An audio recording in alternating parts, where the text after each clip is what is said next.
ఓం శాంతి. March 18వ తారీఖు 2025 ప్రాతఃమురళి. ఓం శాంతి. బాబ్దాదా మధువనము. ఈరోజు మధుర మహావాక్యాలు బాబా చెప్తున్నారు. మధురమైన పిల్లలు, ఈ సమయంలో మీ ఈ జీవితము చాలా చాలా అమూల్యమైనది. ఎందుకంటే మీరు హద్దు నుండి బయటపడి అనంతములోకి వచ్చారు. మనము ఈ జగత్తు యొక్క కళ్యాణము చేసేవారమని మీకు తెలుసు. ప్రశ్న: ఏ పురుషార్థము ద్వారా తండ్రి వారసత్వముపై అధికారము లభిస్తుంది? జవాబు: సదా పరస్పరము సోదర దృష్టి ఉండాలి. స్త్రీ పురుషుల బాణము ఏదైతే ఉంటుందో అది తొలగిపోవాలి. అప్పుడు తండ్రి వారసత్వానికి పూర్తి అధికారము ప్రాప్తిస్తుంది. కానీ స్త్రీ పురుషుల బాణము లేక దృష్టి తొలగడం అనేది చాలా కష్టము. దీని కొరకు దేహీ అభిమానులుగా అయ్యే అభ్యాసము కావాలి. ఎప్పుడైతే తండ్రి పిల్లలుగా అవుతారో అప్పుడు వారసత్వము లభిస్తుంది. ఒక్క తండ్రి స్మృతితో సతో ప్రధానంగా తయారయ్యే వారే ముక్తి జీవన్ముక్తుల వారసత్వాన్ని పొందుతారు. పాట: చివరికి ఆ రోజు నేటికి వచ్చింది. ఓం శాంతి. పిల్లలకు తెలుసు, ఓం అనగా నేను ఒక ఆత్మను, ఇది నా శరీరము. ఇప్పుడు మీరు ఈ డ్రామాను, సృష్టి చక్రాన్ని మరియు సృష్టి చక్రము గురించి తెలిసిన తండ్రిని తెలుసుకున్నారు. ఎందుకంటే చక్రము గురించి తెలిసిన వారిని రచయిత అనే అంటారు. రచయిత మరియు రచనల గురించి ఇంకెవరికీ తెలీదు. ఎంతో చదువుకున్న గొప్ప గొప్ప విద్వాంసులు, పండితులు మొదలైన వారు ఉన్నారు. వారికి తమ అహంకారము ఉంటుంది కదా, కానీ వారికి దీని గురించి తెలీదు. జ్ఞానము, భక్తి మరియు వైరాగ్యమని అంటారు కూడా. ఇప్పుడివి మూడు వేర్వేరు. వారికి వీటి అర్థం కూడా తెలీదు. సన్యాసులకు తమ ఇంటి పట్ల వైరాగ్యము కలుగుతుంది. వాళ్లకు కూడా ఉన్నతమైన వారు మరియు కనిష్టమైన వారు అన్న విషయాలలో ఈర్ష్య ఉంటుంది. ఇతను ఉన్నత కులానికి చెందినవారు, ఇతను మధ్యమ కులానికి చెందినవారు అన్న విషయాలలో వారికి చాలా పట్టింపు ఉంటుంది. కుంభమేళాలో కూడా ఎవరి ఊరేగింపు మొదట వెళ్ళాలి అన్న విషయముపై వారికి చాలా గొడవ జరుగుతుంది. ఈ విషయంలో చాలా గొడవ పడతారు. చివరికి పోలీసులు వచ్చి విడిపిస్తారు. మరి ఇది కూడా దేహాభిమానమే కదా. ప్రపంచములో మనుష్య మాతృలెవరైతే ఉన్నారో అంతా దేహాభిమానులే. మీరైతే ఇప్పుడు దేహీ అభిమానులుగా అవ్వాలి. తండ్రి అంటారు, దేహాభిమానాన్ని విడిచిపెట్టండి, స్వయాన్ని ఆత్మగా భావించండి. ఆత్మయే పతితంగా అయ్యింది, అందులో మాలిన్యము చేరింది. ఆత్మయే సతోప్రధానంగా తమోప్రధానంగా అవుతుంది. ఎటువంటి ఆత్మనో అటువంటి శరీరము లభిస్తుంది. శ్రీకృష్ణుని ఆత్మ సుందరంగా ఉంటుంది, కావున శరీరము కూడా చాలా సుందరంగా ఉంటుంది. వారి శరీరములో ఎంతో ఆకర్షణ ఉంటుంది. పవిత్ర ఆత్మయే ఆకర్షిస్తుంది. శ్రీకృష్ణుడు పవిత్రమైన చిన్న బాలుడు, కావున శ్రీకృష్ణునికి ఉన్నంత మహిమ లక్ష్మీనారాయణులకు లేదు. ఇక్కడ కూడా చిన్న పిల్లలు మహాత్ములతో సమానమని అంటారు కదా. మహాత్ములైతే ఎంతైనా జీవితాన్ని అనుభవించి ఆ తర్వాత వికారాలను త్యజిస్తారు. వికారాల పట్ల వారికి ద్వేషము కలుగుతుంది. కానీ పిల్లలైతే పవిత్రంగానే ఉంటారు. అందుకే వారిని ఉన్నతమైన మహాత్ములుగా భావిస్తారు. తండ్రి అర్థం చేయించారు. ఈ నివృత్తి మార్గానికి చెందిన సన్యాసులు కూడా ఈ సృష్టిని కొంత నిలబెడతారు. ఏ విధంగా ఇల్లు సగము పాతదైన తర్వాత దానికి మరమ్మతులు చేయించడం జరుగుతుందో అలా సన్యాసులు కూడా మరమ్మత్తు చేస్తారు. వారు పవిత్రంగా ఉన్న కారణంగా భారత్ ఎంతో కొంత నిలబడుతుంది. భారత్ వంటి పవిత్రమైన మరియు సంపన్నమైన ఖండము ఇంకేదీ ఉండదు. ఇప్పుడు తండ్రి మీకు రచయిత మరియు రచన యొక్క ఆది మధ్యాంతాల స్మృతిని కలిగిస్తున్నారు. ఎందుకంటే వీరు తండ్రి కూడా, టీచర్ కూడా, గురువు కూడా. గీతలో శ్రీకృష్ణ భగవానువాచ అని రాశారు. కానీ శ్రీకృష్ణుణ్ణి ఎప్పుడైనా తండ్రి అని అంటారా, లేక పతిత పావన అని అంటారా? మనుషులు పతిత పావన అని అన్నప్పుడు శ్రీకృష్ణుణ్ణి తలుచుకోరు, వారు భగవంతుణ్ణి తలుచుకుంటారు. మళ్ళీ పతిత పావన సీతారాం, రఘుపతి రాఘవ రాజారాం అని అంటారు. ఎంత తికమక ఉంది! తండ్రి అంటారు, నేను వచ్చి పిల్లలైన మీకు యథార్థ రీతిలో సర్వవేద శాస్త్రాల సారాన్ని తెలియజేస్తాను. మొట్టమొదట ముఖ్యమైన విషయంగా ఏం అర్థం చేయిస్తారంటే, మీరు స్వయాన్ని ఆత్మగా భావించండి మరియు తండ్రిని స్మృతి చేయండి. అప్పుడు మీరు పావనంగా అవుతారు. మీరు పరస్పరము సోదరులు. ఆ తర్వాత బ్రహ్మ సంతానంగా కుమార కుమారీలు. కావున సోదర సోదరీలు అయ్యారు. ఇది బుద్ధిలో గుర్తు ఉండాలి. వాస్తవానికి ఆత్మలు పరస్పరము సోదరులు. తర్వాత ఈ శరీరములోకి రావడంతో సోదర సోదరీలుగా అవుతారు. ఈ మాత్రము అర్థం చేసుకునే బుద్ధి కూడా లేదు. వారు ఆత్మలైన మన తండ్రి. కావున మనము సోదరులమవుతాము కదా. మరి సర్వవ్యాపి అని ఎలా అంటారు? వారసత్వం అనేది పిల్లలకే లభిస్తుంది, అంతేకాని తండ్రికి లభించదు. తండ్రి నుండి పిల్లలకు వారసత్వము లభిస్తుంది. బ్రహ్మ కూడా శివబాబాకు సంతానమే. వీరికి కూడా వారి నుండే వారసత్వము లభిస్తుంది. మీరు మనవళ్ళు మనవరాళ్ళు అవుతారు. మీకు కూడా హక్కు ఉంది. ఆత్మరూపములో అందరూ కొడుకులే. మళ్ళీ శరీరములోకి వస్తే సోదర సోదరీలని అంటారు. వేరే ఏ సంబంధము లేదు. సదా పరస్పరము సోదరులమనే దృష్టి ఉండాలి. స్త్రీ పురుషుల బాణము కూడా తొలగిపోవాలి.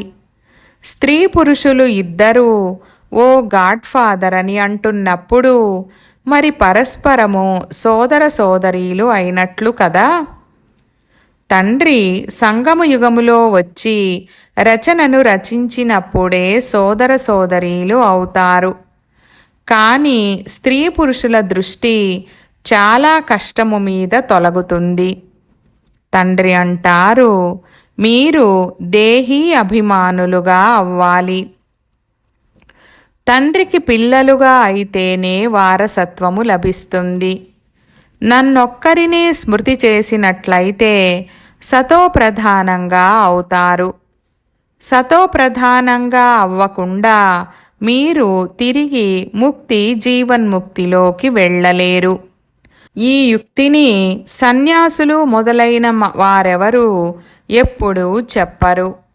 వారెప్పుడూ స్వయాన్ని ఆత్మగా భావిస్తూ తండ్రిని స్మృతి చేయండని చెప్పరు. తండ్రిని పరమపిత పరమాత్మ సుప్రీం అని అంటారు. అందరినీ ఆత్మ అని అంటారు, కానీ వారిని పరమ ఆత్మ అని అంటారు. ఆ తండ్రి అంటున్నారు, పిల్లలు, నేను పిల్లలైన మీ వద్దకు వచ్చాను. నాకు మాట్లాడేందుకు నోరైతే కావాలి కదా. ఈ రోజుల్లో చూడండి, అన్ని చోట్ల గోముఖాన్ని తప్పకుండా పెడుతుంటారు. గోముఖము నుండి అమృతము వెలువడుతుందని అంటారు. వాస్తవానికి అమృతమని ఈ జ్ఞానాన్ని అంటారు. జ్ఞానామృతము నోటి నుండే వెలువడుతుంది. ఇందులో నీటి విషయము కాదు.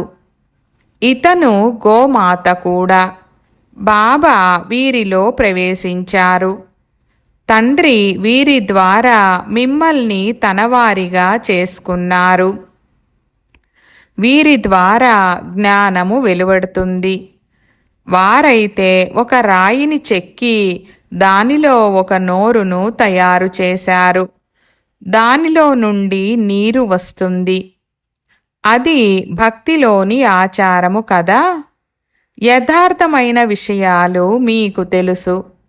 భీష్మ పితామహులు మొదలైన వారికి కుమారీలైన మీరు బాణము వేశారు. మీరు బ్రహ్మకుమార కుమారీలు. మరి కుమారి అన్న తర్వాత ఆమె ఎవరికో అయితే కుమార్తె కదా. అధర్ కుమారి మరియు కుమారి ఇరువురి మందిరాలు ఉన్నాయి. ప్రాక్టికల్గా ఇవి మీ స్మృతి చిహ్న మందిరాలు కదా. ఇప్పుడు తండ్రి కూర్చొని అర్థం చేయిస్తున్నారు, మీరు బ్రహ్మకుమార కుమారీలు. కావున మీకు వికారీ దృష్టి ఉండడానికి వీల్లేదు. లేదంటే చాలా కఠినమైన శిక్షలను అనుభవించవలసి ఉంటుంది. దేహాభిమానములోకి రావడం వలన మేము సోదర సోదరీలము అన్న విషయాన్ని మర్చిపోతారు. వారు కూడా బీకే మరియు మనము కూడా బీకే అన్నప్పుడు వికారీ దృష్టి వెళ్ళడానికి వీల్లేదు. కానీ ఆసురీ సాంప్రదాయానికి చెందిన మనుషులు వికారాలు లేకుండా ఉండలేరు. కావున విఘ్నాలను వేస్తూ ఉంటారు. ఇప్పుడు బ్రహ్మకుమార కుమారీలైన మీకు తండ్రి నుండి వారసత్వము లభిస్తుంది. తండ్రి శ్రీమతముపై నడవాలి, పవిత్రంగా అవ్వాలి. ఇది ఈ వికారీ మృత్యులోకములోని అంతిమ జన్మ. ఇది కూడా ఎవరికీ తెలీదు. అమరలోకములో వికారులెవ్వరూ ఉండరు. వారిని సతోప్రధాన సంపూర్ణ నిర్వికారులని అంటారు. ఇక్కడ ఉన్నది తమోప్రధాన సంపూర్ణ వికారులు. వారు సంపూర్ణ నిర్వికారులు. మేము వికారులము, పాపులము అని గానము కూడా చేస్తారు. సంపూర్ణ నిర్వికారులకు పూజ చేస్తారు. తండ్రి అర్థం చేయించారు, భారతవాసులైన మీరే పూజ్యుల నుండి మళ్ళీ పూజారులుగా అవుతారు. ఈ సమయంలో భక్తి ప్రభావము ఎంతో ఉంది. మీరు వచ్చి భక్తి ఫలాన్ని ఇవ్వండని భక్తులు భగవంతుణ్ణి తలుచుకుంటూ ఉంటారు. భక్తిలో ఎలాంటి పరిస్థితి ఏర్పడిందో చూడండి. తండ్రి అర్థం చేయించారు, ముఖ్యమైన ధర్మశాస్త్రాలు 4. 1 దేవతా ధర్మము. ఇందులో బ్రాహ్మణులు, దేవతలు మరియు క్షత్రియులు 3 వచ్చేస్తారు. తండ్రి బ్రాహ్మణ ధర్మాన్ని స్థాపన చేస్తారు. బ్రాహ్మణుల పిలక సంగమయుగానికి సంబంధించినది. బ్రాహ్మణులైన మీరు ఇప్పుడు పురుషోత్తములుగా అవుతున్నారు. బ్రాహ్మణులుగా అయ్యారు. తర్వాత దేవతలుగా అవుతారు. ఆ బ్రాహ్మణులు కూడా వికారులే. వారు కూడా ఈ బ్రాహ్మణుల ఎదురుగా నమస్కరిస్తారు. బ్రాహ్మణ దేవీ దేవతాయ నమః అని అంటారు. ఎందుకంటే ఆ బ్రాహ్మణులు మిమ్మల్ని బ్రహ్మ సంతానంగా భావిస్తారు. వాళ్ళు తమను తాము మేము బ్రహ్మ సంతానము కాదు కదా అని భావిస్తారు. ఇప్పుడు మీరు బ్రహ్మకు సంతానము. మీకు అందరూ నమస్కరిస్తారు. మీరే వెళ్ళి దేవీ దేవతలుగా అవుతారు. ఇప్పుడు మీరు బ్రహ్మకుమార కుమారీలుగా అయ్యారు. తరువాత దైవీ కుమార కుమారీలుగా అవుతారు. ఈ సమయంలో మీ ఈ జీవితము చాలా అమూల్యమైనది. ఎందుకంటే మీరు జగన్మాతలుగా గాయనము చేయబడ్డారు. మీరు హద్దు నుండి బయటపడి అనంతములోకి వచ్చారు. మనము ఈ జగత్తుకు కళ్యాణము చేసేవారమని మీకు తెలుసు.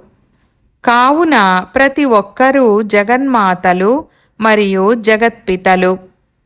ఈ నరకములో మనుషులు ఎంతో దుఃఖితులుగా ఉన్నారు. మనము వారికి ఆత్మిక సేవ చేయడానికి వచ్చాము.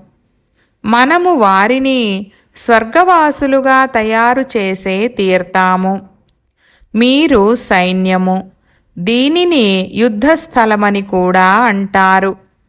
యాదవులు, కౌరవులు మరియు పాండవులు కలిసి ఉంటారు. పరస్పరము సోదరులు కదా. ఇప్పుడు మీ యుద్ధము సోదర సోదరీలతో కాదు. మీ యుద్ధము రావణుడితో ఉంది. మనుషుల నుండి దేవతలుగా తయారు చేయడానికి సోదర సోదరీలకు మీరు అర్థం చేయిస్తారు. కావున తండ్రి అర్థం చేయిస్తున్నారు. దేహసహితంగా దేహపు సర్వ సంబంధాలను విడిచిపెట్టాలి. ఇది పాత ప్రపంచము. ఎంత పెద్ద పెద్ద ఆనకట్టలను, కాలువలను మొదలైన వాటిని నిర్మిస్తారు. ఎందుకంటే నీరు లేదు. ప్రజలు ఎంతగానో పెరిగిపోయారు. అక్కడైతే మీరు చాలా తక్కువ మంది మాత్రమే ఉంటారు. అక్కడ నదులలో నీరు కూడా ఎంతో ఉంటుంది. ధాన్యము కూడా ఎంతగానో ఉంటుంది. ఇక్కడైతే ఈ భూమిపై కోట్లాది మంది మనుషులు ఉన్నారు. అక్కడ మొత్తము భూమిపై ప్రారంభములో 9-10 లక్షల మంది ఉంటారు. ఇతర ఖండాలేవి ఉండనే ఉండవు. మీరు కొద్ది మంది మాత్రమే అక్కడ ఉంటారు. మీకు ఎక్కడికి వెళ్ళవలసిన అవసరము కూడా ఉండదు. అక్కడ సదా వసంత ఋతువే ఉంటుంది. పంచతత్వాలు కూడా ఏ కష్టమూ ఇవ్వవు. అన్నీ నియమబద్ధముగా ఉంటాయి. అక్కడ దుఃఖమనే మాటే ఉండదు. అది ఉన్నదే స్వర్గము. ఇప్పుడు ఉన్నది నరకము. ఇది మధ్యలో ప్రారంభమవుతుంది. దేవతలు వామమార్గములో పడిపోయినప్పుడు ఇక రావణ రాజ్యము ప్రారంభమవుతుంది. మనము ద్వికిరీటధారులుగా పూజ్యులుగా అవుతాము. మళ్ళీ సింగిల్ కిరీటధారులుగా అవుతామని మీరు అర్థం చేసుకున్నారు.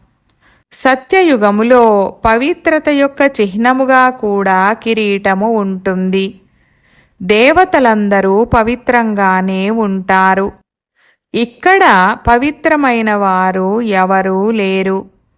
జన్మ అనేది ఎంతైనా వికారాల ద్వారానే తీసుకుంటారు కదా.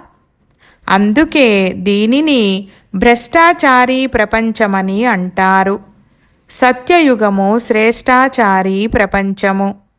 వికారాలనే భ్రష్టాచారమని అంటారు.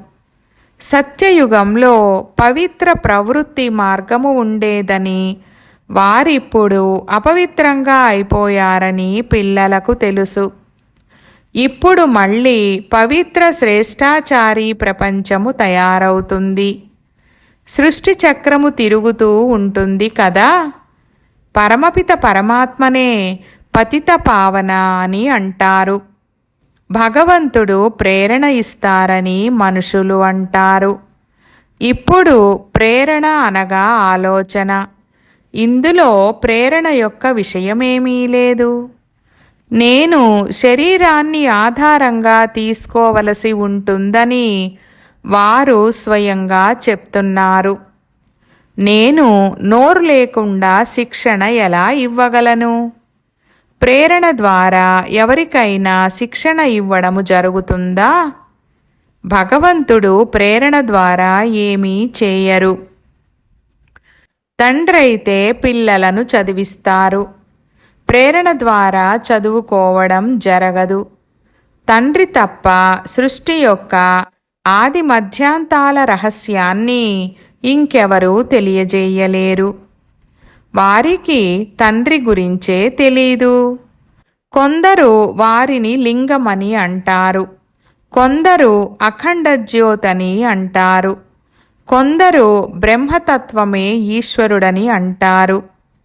తత్వజ్ఞానులు బ్రహ్మజ్ఞానులు కూడా ఉన్నారు కదా. శాస్త్రాలలో 84 లక్షల యోనులు ఉన్నాయని చూపించారు. ఇప్పుడు ఒకవేళ 84 లక్షల జన్మలు ఉన్నట్లయితే కల్పము చాలా పెద్దదిగా ఉండాలి. అప్పుడిక దాని లెక్కను ఎవరూ తీయలేరు. వారు సత్యయుగాన్నే లక్షల సంవత్సరాలని అనేస్తారు. తండ్రి అంటారు, మొత్తం సృష్టి చక్రమే 5000 సంవత్సరాలది. 84 లక్షల జన్మల కొరకైతే సమయం కూడా అంతగా కావాలి కదా. ఈ శాస్త్రాలన్నీ భక్తి మార్గానికి చెందినవి. తండ్రి అంటారు, నేను వచ్చి మీకు ఈ సర్వశాస్త్రాల సారాన్ని తెలియజేస్తాను. ఇవన్నీ భక్తి మార్గపు సామగ్రి. వీటి ద్వారా ఎవరు నన్ను పొందలేరు. నేను ఎప్పుడైతే వస్తానో అప్పుడే అందరినీ తీసుకువెళ్తాను. నన్ను పిలవడమే ఓ పతిత పావన, రండి పావనంగా తయారు చేసి మమ్మల్ని పావన ప్రపంచంలోకి తీసుకువెళ్ళండని పిలుస్తారు. మరి నన్ను వెతికేందుకు ఎదురు దెబ్బలు ఎందుకు తింటారు? ఎంత దూరాలలో ఉన్న పర్వతాలు మొదలైన వాటిపైకి వెళ్తూ ఉంటారు. ఈ రోజుల్లోనైతే ఎన్ని మందిరాలు ఖాళీగా పడి ఉన్నాయి, అక్కడికి ఎవరూ వెళ్ళరు. ఇప్పుడు పిల్లలైన మీరు ఉన్నతోన్నతుడైన తండ్రి యొక్క జీవిత చరిత్రను కూడా తెలుసుకున్నారు. తండ్రి పిల్లలకు సర్వస్వాన్ని ఇచ్చి 60 సంవత్సరాల తర్వాత వానప్రస్థములోకి వెళ్ళి కూర్చుంటారు. ఈ ఆచారము కూడా ఇప్పటిదే. పండుగలు కూడా అన్నీ ఈ సమయానికి సంబంధించినవే. ఇప్పుడు మనము సంగమములో నిలబడి ఉన్నామని మీకు తెలుసు. రాత్రి తర్వాత మళ్ళీ పగలు వస్తుంది. ఇప్పుడైతే ఘోర అంధకారము ఉంది. జ్ఞానసూర్యుడు ఉదయించినప్పుడు అజ్ఞానాంధకారము తొలగిపోయిందని గానము కూడా చేస్తారు.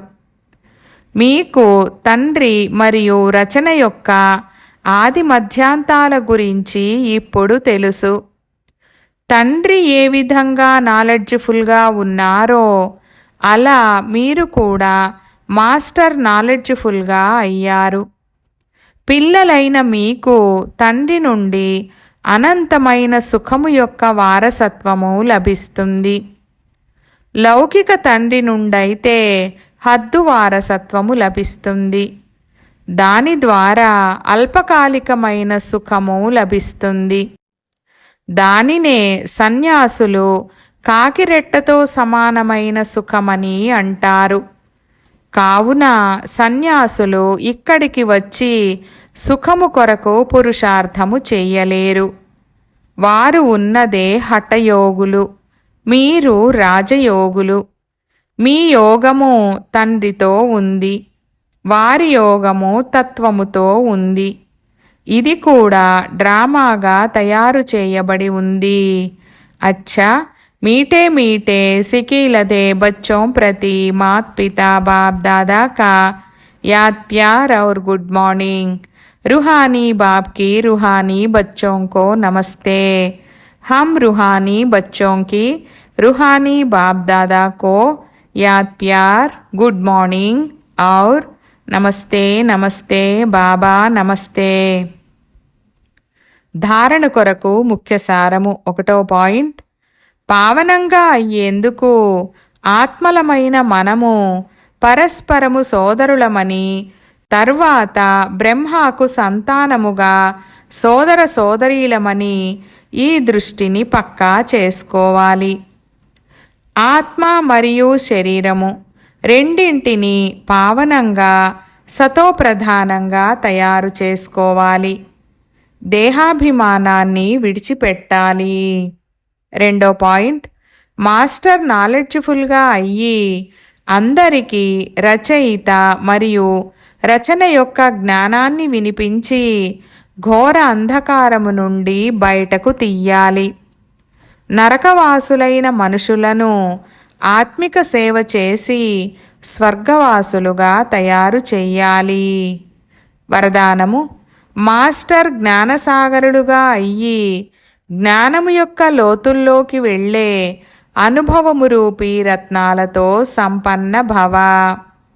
వివరణ: ఏ పిల్లలైతే జ్ఞానము యొక్క లోతుల్లోకి వెళ్తారో వారు అనుభవము రూపీ రత్నాలతో సంపన్నంగా అవుతారు.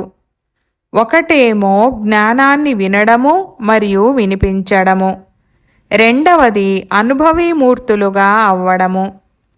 అనుభవజ్ఞులు సదా అవినాశిగా మరియు నిర్విఘ్నంగా ఉంటారు. వారిని ఎవ్వరూ కదిలించలేరు.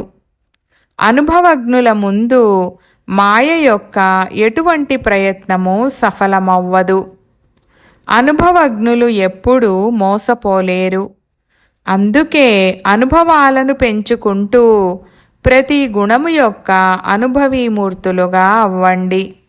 మనన శక్తి ద్వారా శుద్ధ సంకల్పాల స్టాక్ను జమ చేసుకోండి.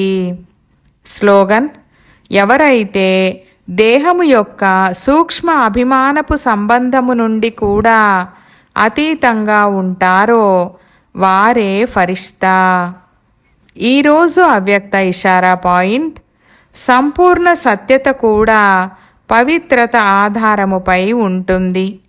పవిత్రత లేకపోతే సదా సత్యత ఉండలేదు. కేవలం కామవికారమే అపవిత్రత కాదు, కానీ దానికి ఇతర సహచరులు కూడా ఉన్నాయి. కావున మహాపవిత్రత అనగా అపవిత్రత యొక్క నామరూపాలు ఉండకూడదు. అప్పుడు పరమాత్మ ప్రత్యక్షతకు నిమిత్తులుగా అవ్వగలరు. ఓం శాంతి.